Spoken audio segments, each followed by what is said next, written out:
because we've got a brand new poll to bring you tonight on the politics. I'm just breaking the last few moments. And of course, look, don't pay too much attention to just one poll, but it's a pretty eye-catching one. And it's also part of a wider trend. Our deputy political editor, Sam Coates, has the details. What's going on? So the opinion poll that we've got is one that's absolutely guaranteed to drive the conversation. Small changes underlie it, but that doesn't mean it won't be big news. Let me take you through the latest YouGov Sky News exclusive poll, because what it does, Sophie, is it puts Reform UK in the lead.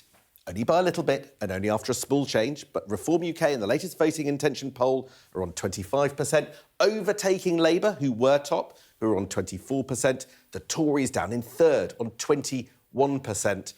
Liberal Democrats on 14 and Green on 9. Now, I said quite small movements. What's happened to get Nigel Farage's party out in front is that since last week, Reform have gone up 2 and Labour down 3. That's the big change. Those are in the margin of error. So it doesn't suggest necessarily a massive shift.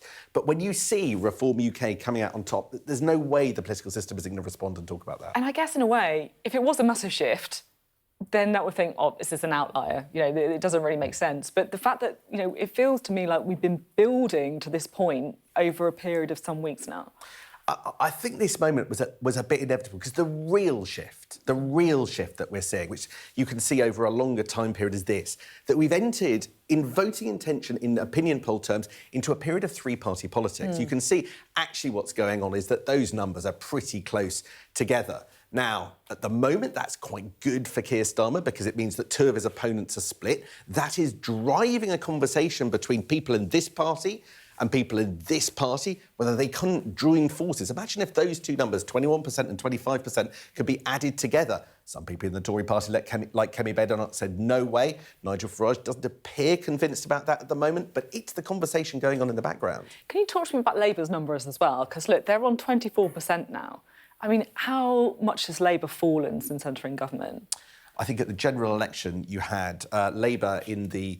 Well, I mean, effectively, it was in the low 30s to generate an extraordinary majority, up in the 160 type in terms of the majority that they got in the House of Commons. Now, that has dropped right down. Yeah. It is a government. It is doing unpopular things. That is not hugely surprising, and there are up to 4.5 years until the next election. But I've gone through all the data behind this great big opinion poll, and there are other changes as well.